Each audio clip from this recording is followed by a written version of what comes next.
وأحسن منك لم تر قط عيني وأجمل منك لم تلد النساء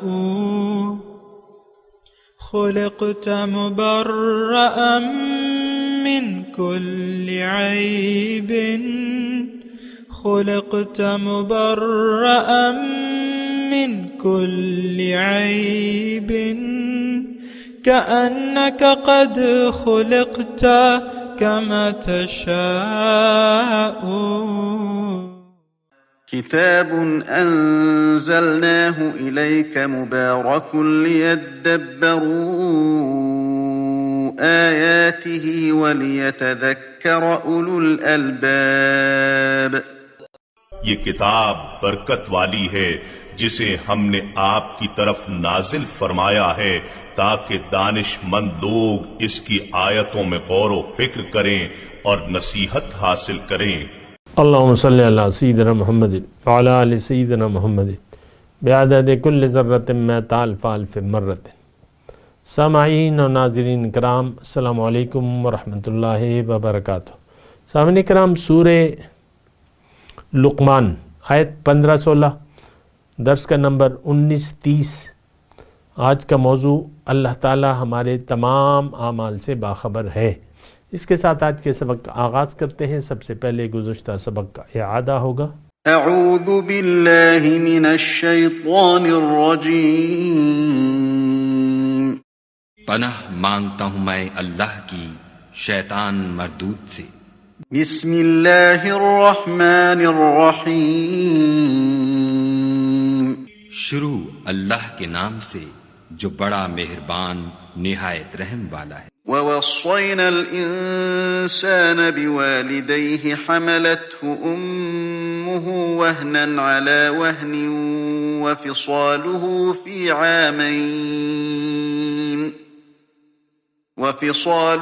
فِي عَامَيْنِ أَنِ اشْكُرْ لِي وَلِوَالِدَيْكَ إِلَيَّ الْمَصِيرُ. اور ہم نے انسان کو جسے اس کی ماں تکلیف پر تکلیف سہ کر پیٹ میں اٹھائے رکھتی ہے، پھر اس کو دودھ پلاتی ہے اور آخر کار 2 برس میں اس کا دودھ چھڑانا ہوتا ہے. اپنے نیز اس کے ماں باپ کے بارے میں تاکید کی ہے کہ میرا بھی شکر کرتا رہے اور اپنے ماں باپ کا بھی کہ تم کو میری ہی طرف لوٹ کر آنا ہے. سامعین اکرام، سورہ لقمان آیت نمبر 15.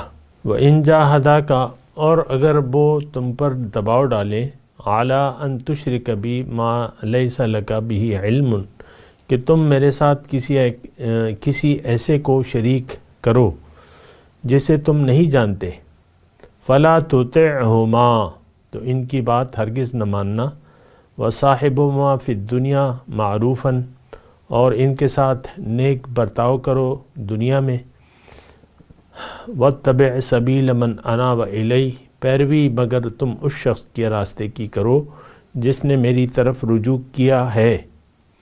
ثُمَّ إِلَيَّ مَرْجِعُكُمْ، پھر تم سب کو پلٹنا میری ہی طرف ہے. وَأُنَبِّئُكُمْ بِمَا كُنْتُمْ تَعْمَلُونَ، پھر میں تمہیں بتا دوں گا کہ تم کیسے عمل کرتے رہے ہو. سامعین اکرام، یہ آیت ہم نے گزشتہ سبق میں پڑھی تو تھی، لیکن ایک جملہ جو ہے وَاتَّبِعْ سَبِيلَ مَنْ أَنَابَ إِلَيَّ، تم پیروی کرو، اتباع کرو. دیکھیں، اتباع کا حکم رسول کے لیے بھی ہے، اتباع کا حکم غیر رسول کے لیے بھی ہے. یہ بات ذرا نوٹ کر لیں، یہ تھوڑا سا سمجھنے میں تھوڑی سی مشکل ہوتی ہے لوگوں کو. لیکن بات دیکھیں، اتباع کا مطلب کیا ہے؟ اتباع ہوتی ہے طریقے کی، اطاعت ہوتی ہے اللہ کی. اطاعت اللہ کی، اطاعت کرو اللہ کی اور اطاعت کرو رسول کی، اطیعوا اللہ و اطیعوا الرسول. لیکن اتباع جو ہے وہ اللہ کی نہیں ہوتی، یعنی اتباع اللہ کی نہیں ہوتی، اللہ کی صرف اطاعت ہے. اب چونکہ اللہ تو ہمارے سامنے نہیں ہے، اور اللہ تعالیٰ نے اپنی اللہ کی مرضی کو، یعنی اللہ کے حکم پر عمل کر کے ہمیں دکھایا ہے عملی طور پہ حضور صلی اللہ علیہ وسلم نے. تو ہمیں رسول کی اتباع کہتے ہیں کسی کے نقش قدم پر چلنا. یہ مضمون آسان بھی ہے، مشکل نہیں ہے، آسان ہے، لیکن تعصب کا تو کوئی علاج نہیں ہے، لیکن بہرحال بہت آسان ہے اور سمپل ہے، سادہ ہے. اتباع کا مطلب کسی کے نقش قدم پر چلنا، کسی کی پیروی کرنا. اب پیروی تو یہ ہے، یعنی اتباع نقش قدم تو انسانی کا ہوتا ہے. تو اللہ کے رسول ہمارے سامنے ایک نمونہ بنا کر پیش کرتے ہیں اللہ کی اطاعت کا. اور پھر جو رسول کے امتی ہیں ان کی بھی اتباع کی جا سکتی ہے، کیونکہ وہ رسول کے متبع ہیں.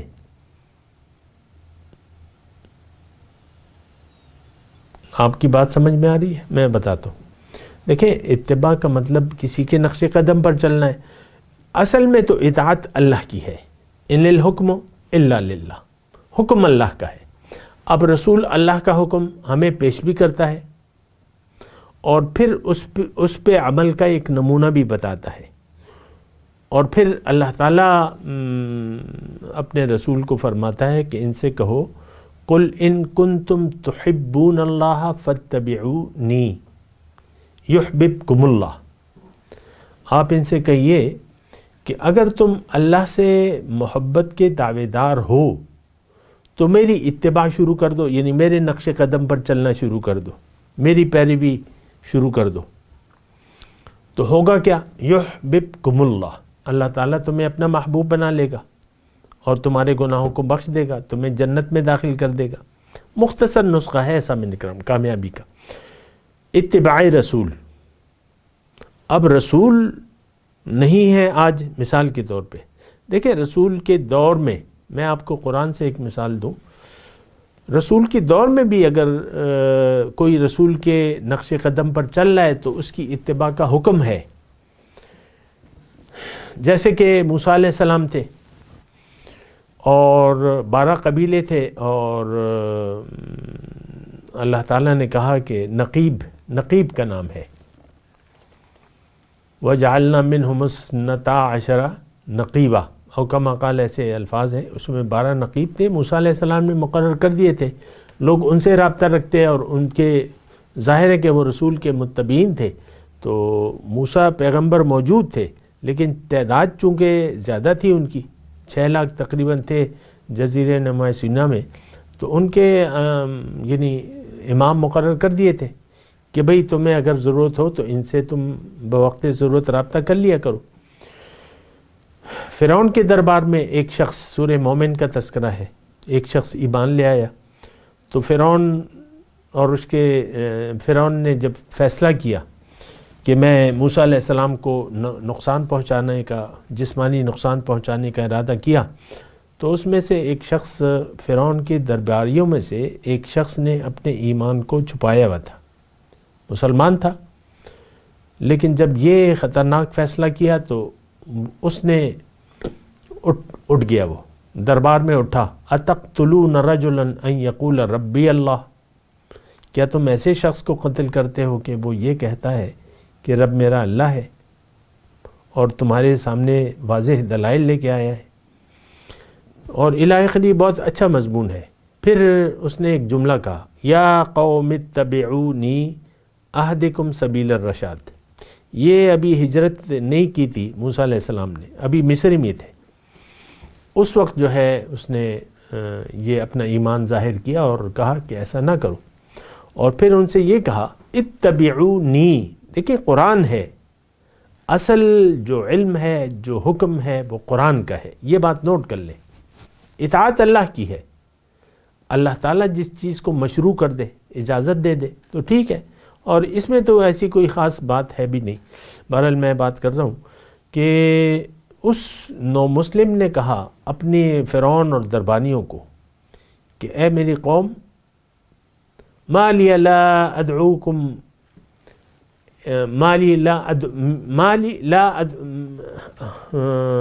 ادعوکم الی النجار وتدعوننی الی النار. کیا ہوا ہے کہ میں تمہیں نجات کی طرف بلا رہا ہوں، تم مجھے آگ کی طرف بلا رہے ہو. بہرحال وہ ایک جملہ کہتا ہے، وہی میرا مقصود ہے. اپنی قوم سے کہتا ہے یا قوم اتبعونی. موسیٰ علیہ السلام موجود ہیں، کہتا ہے کہ میری اتباع شروع کر دو. اہدکم سبیل الرشاد، میں تمہیں سیدھا راستہ دکھاتا ہوں، میرے پیچھے چلو. تو یہاں یہ جو ہے واتبع سبیل من اناب الی، تم پیروی کرو ہر اس شخص کی، کر سکتے ہو جو میری طرف رجوع کر چکا ہے.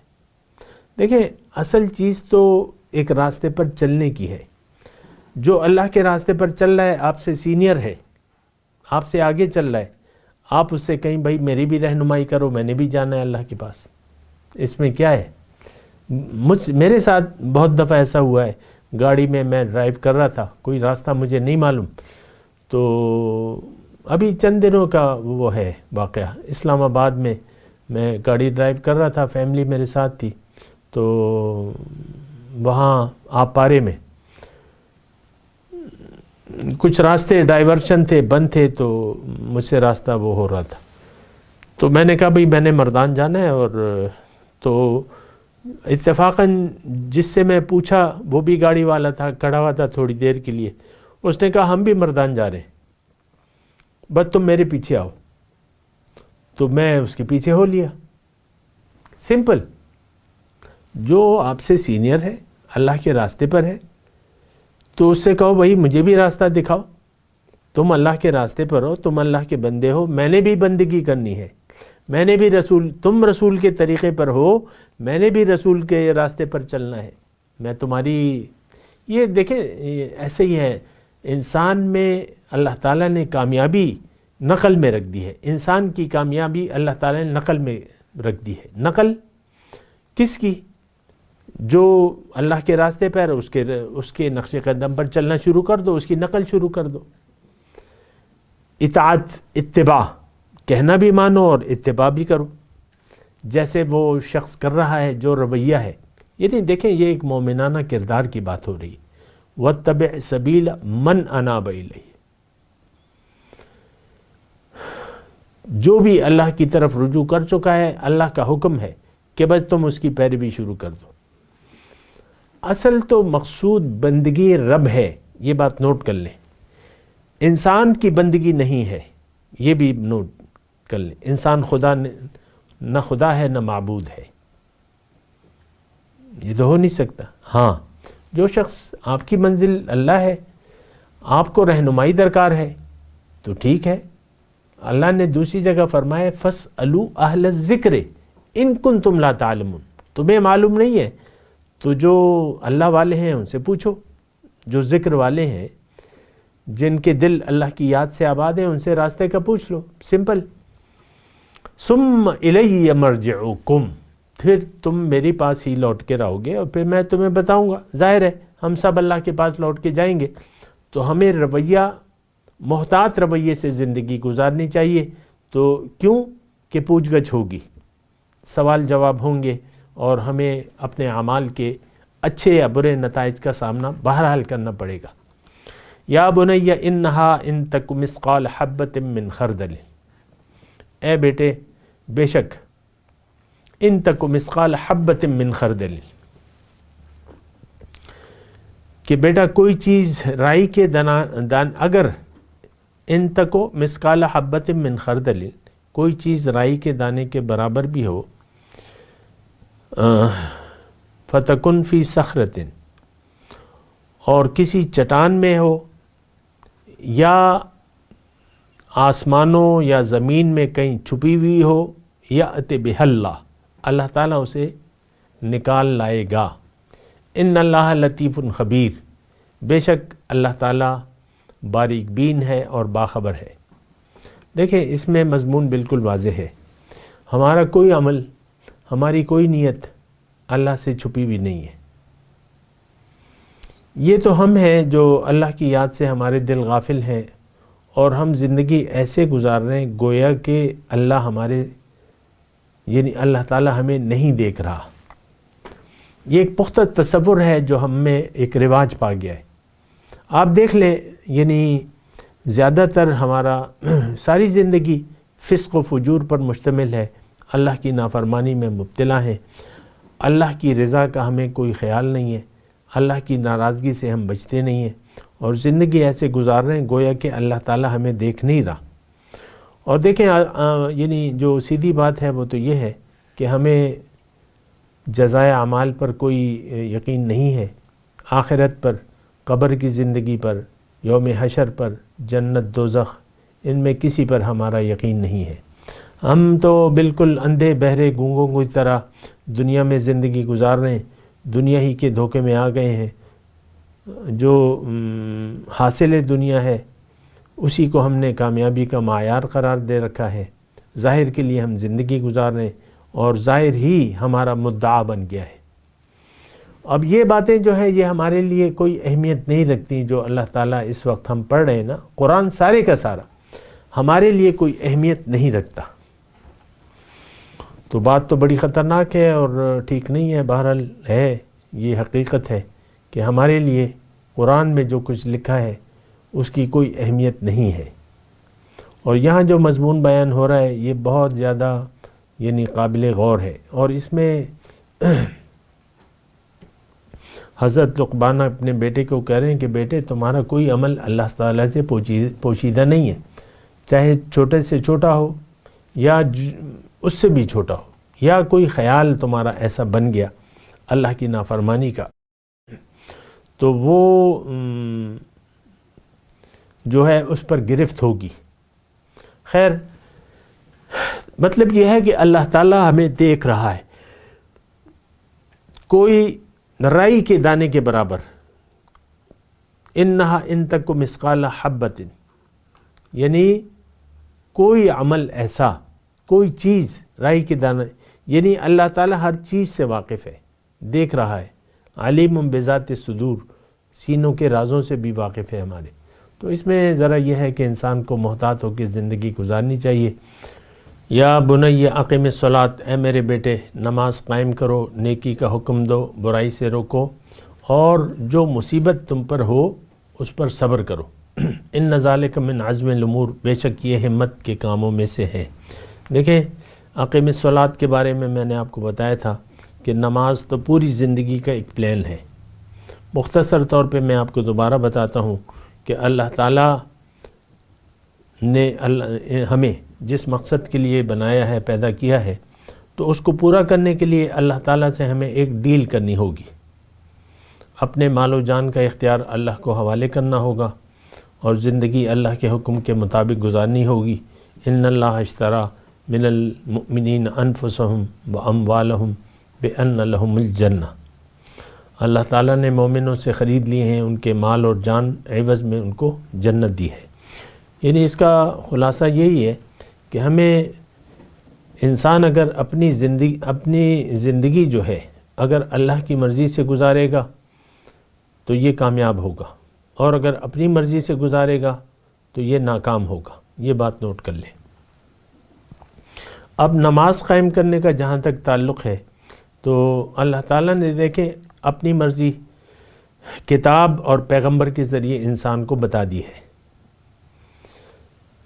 یعنی انسان کو زندگی اپنی مرضی کی بجائے اللہ کی مرضی سے گزارنی ہے، اور اللہ کی یاد میں زندگی گزارنی ہے۔ نماز ہمیں 5 وقت کی نماز ہم پر اللہ تعالیٰ نے فرض کی ہے، تاکہ 5 وقت اللہ تعالیٰ ہمیں اپنے پاس بلاتا ہے اور ہم سے کہتا ہے کہ تم مجھ سے کیے ہوئے عہد و پیمان کی تجدید کرو، عہد و پیمان کی تجدید کرو۔ ایاک نعبد و ایاک نستعین اہدنا صراط المستقیم، اور نماز کے ہر یعنی جو رکن آپ نماز کے لیے کھڑے ہوتے ہیں تو اللہ اکبر کہتے ہیں، پھر ہر رکن میں جاتے ہوئے اللہ اکبر کا نعرہ بلند کرتے ہیں۔ اس کا معنی یہی ہے کہ اے اللہ تعالیٰ تو بڑا ہے اور میں نے تیری بڑائی کرتے ہوئے زندگی گزارنی ہے، تیری بڑائی کرتے ہوئے زندگی گزارنی ہے۔ تو نماز جو ہے وہ اللہ کی یاد کو قائم رکھنے کے لیے اور اللہ سے اپنے عہد و پیمان کی تجدید کے لیے نماز قائم کرنا لازم ہے۔ مومن کے لیے۔ پھر وَأْمُرْ بِالْمَعْرُوفِ وَانْهَ عَنِ الْمُنْكَرِ، یہ ایک بنیادی فریضہ ہے کہ نیکی کو آپ نے اپنے حد تک، اپنے آپ تک محدود نہیں کرنا۔ اگر آپ نیک بن گئے، اور آپ کو بننا چاہیے، نیک کون؟ جو زندگی اللہ کی مرضی سے گزار رہا ہے۔ برائی کیا ہے؟ زندگی خواہشات نفس کی بنا پر زندگی گزارنا برائی ہے۔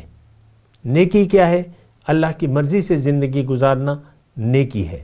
تو نیکی کا حکم دینا چاہیے کہ بھئی اللہ کی مرضی سے زندگی گزارو، اور اللہ کی مرضی کے خلاف زندگی مت گزارو۔ وَاصْبِرْ عَلَى مَا أَصَابَكَ، تو ایک تو یہ وَأْمُرْ بِالْمَعْرُوفِ، یہ بہت اہم بات ہے۔ ہم نے دیکھیں عام طور پہ تو ہم اللہ کی بندگی کے لیے تیار بھی نہیں ہوتے، اور ہر شخص، ہم میں سے ہر شخص، مرد ہو یا عورت، اپنی مرضی سے زندگی گزارنا چاہتا ہے۔ اللہ کی بندگی کو ہم نے محدود کر دیا ہے نماز، روزہ، حج، زکوٰۃ تک۔ آپ کو معلوم ہے، بہرحال وہ تو آپ کی اپنی سمجھ ہے۔ وَاصْبِرْ عَلَى مَا أَصَابَكَ، مومن کو، یعنی یہ بندے مومن، یہ نصیحت بندے مومن اپنے بیٹے کو کر رہے ہیں۔ وَاصْبِرْ عَلَى مَا أَصَابَكَ، کہ جو تم پر مصیبت آئے اس پر صبر کرو۔ کیا مطلب؟ اس کا مطلب یہ ہے کہ دیکھیں دنیا جو ہے وہ امتحان کی جگہ ہے۔ اس میں یعنی اللہ تعالیٰ نے قرآن میں فرمایا وَنَبْلُوكُمْ بِالشَّرِّ وَالْخَيْرِ فِتْنَةً، میں تمہیں اچھی اور بری حالت میں آزماتا ہوں اور آزماؤں گا۔ تو اب جو مصیبت آتی ہے، یعنی جو آزمائش آتی ہے، جو ابتلا اور آزمائش آتی ہے، تو اس کو اچھے طریقے سے فیس کرنا چاہیے۔ یعنی واویلا، فریاد، یہ تو بالکل ہی نہیں ہونا چاہیے۔ اور جو بھی حالت ہو، آپ کو اللہ کی طرف سے جو بھی حالت ہو اس پر آپ راضی خوشی رہیں، صبر کریں، شکر کریں۔ جیسے کہ وہ آیت کریمہ ہے وَلَنَبْلُوَنَّكُمْ بِشَيْءٍ مِّنَ الْخَوْفِ وَالْجُوعِ وَنَقْصٍ مِّنَ الْأَمْوَالِ وَالْأَنفُسِ وَالثَّمَرَاتِ وَبَشِّرِ الصَّابِرِينَ الَّذِينَ إِذَا أَصَابَتْهُمْ مُصِيبَةٌ قَالُوا إِنَّا لِلَّهِ وَإِنَّا إِلَيْهِ رَاجِعُونَ، میں تمہیں ضرور آزماؤں گا۔ وَلَنَبْلُوَنَّكُمْ بِشَيْءٍ مِّنَ الْخَوْفِ، کسی قدر خوف سے، وَنَقْصٍ مِّنَ الْأَمْوَالِ وَالْأَنفُسِ وَالثَّمَرَاتِ، اور مال کی کمی، جان کی کمی، میووں کی کمی سے میں تمہیں آزماؤں گا۔ تو یہ دنیا جو ہے، میں آپ کو کہہ رہا ہوں، یہ ایک دارالابتلا ہے، آزمائش ہے۔ کبھی اللہ تعالیٰ دے کے آزماتا ہے، کہیں لے کے آزماتا ہے۔ دونوں حالتوں میں آپ نے امتحان دینا ہے۔ عام طور پہ یہ ہے کہ ہم جب فراخی آتی ہے تو اللہ کو بھول جاتے ہیں، جب تنگی آتی ہے تو پھر گلا و شکوہ کرنے لگتے ہیں۔ یہ حالت ٹھیک نہیں ہے۔ وَاصْبِرْ عَلَى مَا أَصَابَكَ، یعنی صبر کا مطلب کیا ہے؟ جمے رہو، کوئی بھی حالت ہو، تم حالت بندگی میں جمے رہو، اللہ کی بندگی پر قائم رہو۔ وَاصْبِرْ، صبر کا معنی سیکھے نا۔ یہ صبر مطلب ہم نے محدود مفہوم لے لیا ہے۔ صبر کا معنی یہ نہیں ہے کہ بس آپ یہ رہا، بس اللہ کا کیا ہے، اب کیا کریں، یہ کریں۔ ساری حالتیں جو ہے، زندگی تمام کی تمام ایک آزمائش ہے۔ آپ کو میں نے کہا، دوبارہ بھی کہہ رہا ہوں، تو آپ نے اس آزمائش میں ثابت قدم رہنا ہے، اپنی منزل پر، اپنے مقصود حیات پر، اور اپنے طرز زندگی پر۔ بندگی رب آپ کو کرتے چلے جانا ہے۔ وَاعْبُدْ رَبَّكَ حَتَّى يَأْتِيَكَ الْيَقِينُ، آپ اپنے رب کی بندگی کرو جب تک تمہیں موت نہ آ جائے۔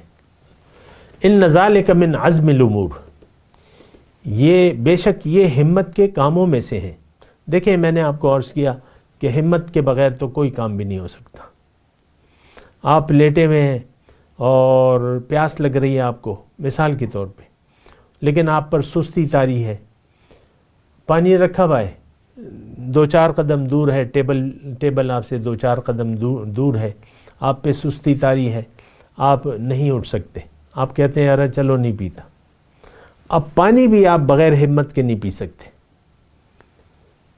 اسی ہر کام کے لیے ہمت درکار ہوتی ہے اور کام کے حساب سے محنت بھی درکار ہوتی ہے.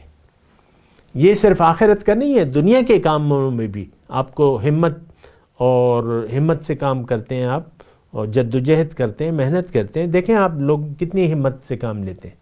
کڑکتی دھوپ میں آپ دیکھیں راج اور مزدور لگا رہتا ہے عمارت کی دیواریں اور یعنی تپتی دھوپ میں وہ کام کرتا رہتا ہے. آپ نے دیکھا ہوگا عام طور پہ آپ کو ایئر کنڈیشن فضا میں تو عمارتیں نہیں بنتی. عام یعنی تپتی دھوپ میں، سخت گرمی میں مزدور اور راج دونوں لگے رہتے ہیں. ایک مسالہ بناتا ہے، دور سے عمارتی کام کرتا رہتا ہے. ہر کام کے لیے ہمت درکار ہے، یہاں تک کہ کھانا کھانے کے لیے بھی کچھ قدر ہمت درکار ہوگی. ہر کام کے لیے ہمت چاہیے، یہ تو کوئی بات نہیں ہے. جب آخرت کا مضمون آتا ہے تو اس کے لیے زیادہ ہمت کی ضرورت ہے. ابھی میرے پاس ٹائم نہیں ہے، انشاءاللہ اس پہ میں بات کروں گا. میں تلاوت کرتا ہوں، میرے ساتھ دہرائیے. اعوذ باللہ من الشیطان الرجیم، بسم اللہ الرحمن الرحیم. یا بنی انہا ان تک مثقال حبۃ من خردل فتکن فی صخرۃ او فی السماوات او فی الارض یأت بها اللہ ان اللہ لطیف خبیر. یا بنی اقم الصلاة وأمر بالمعروف وانح عن المنکر واصبر علی ما اصابک ان ذلک من عزم الامور. اب ان آیت کی تلاوت اور ترجمہ. اعوذ باللہ من الشیطان الرجیم. پناہ مانگتا ہوں میں اللہ کی شیطان مردود سے. بسم اللہ الرحمن الرحیم. شروع اللہ کے نام سے جو بڑا مہربان نہایت رحم والا ہے. وَإِن جَاهَدَاكَ عَلَىٰ أَن تُشْرِكَ بِي مَا لَيْسَ لَكَ بِهِ عِلْمٌ فلا تطعهما وصاحبهما في الدنيا معروفا واتبع سبيل من أناب إلي ثم إلي مرجعكم فأنبئكم بما كنتم تعملون. اور اگر وہ تیرے در پہ ہوں کہ تو میرے ساتھ کسی ایسی چیز کو شریک کرے جس کا تجھے کچھ بھی علم نہیں تو ان کا کہا نہ ماننا. ہاں دنیا کے کاموں میں ان کا اچھی طرح ساتھ دینا، اور جو شخص میری طرف رجوع لائے اس کے رستے پر چلنا، پھر تم کو میری طرف لوٹ کر آنا ہے. تو جو کام تم کرتے رہے میں سب سے تم کو آگاہ کروں گا. یا بنی انہا ان تک مثقال حبۃ من خردل فتكن في صخرة أو في السماوات أو في الأرض يأت بها الله إن الله لطيف خبير. لقمان نے یہ بھی کہا کہ بیٹا اگر کوئی عمل بالفرض رائی کے دانے کے برابر بھی چھوٹا ہو اور ہو بھی کسی پتھر کے اندر یا آسمانوں میں مخفی ہو یا زمین میں، خدا اس کو قیامت کے دن لاموجود کرے گا. کچھ شک نہیں کہ خدا باریک بین اور خبردار ہے. یا بنی اقم الصلاة وأمر بالمعروف وانہ عن المنکر واصبر على ما اصابک ان ذلك من عزم الامور. بیٹا نماز کی پابندی رکھنا اور لوگوں کو اچھے کاموں کے کرنے کا امر اور بری باتوں سے منع کرتے رہنا، اور جو مصیبت تجھ پر واقع ہو اس پر صبر کرنا، بے شک یہ بڑی ہمت کے کام ہے. اس کے ساتھ ہی آج کے درس کا وقت اختتام کو پہنچا. اگلے درس میں انشاءاللہ ملاقات ہوگی. وآخر دعوانا ان الحمد للہ رب العالمین. والسلام علیکم ورحمۃ اللہ وبرکاتہ۔ مولاي صل وسلم دائما أبدا على حبيبك خير الخلق كلهم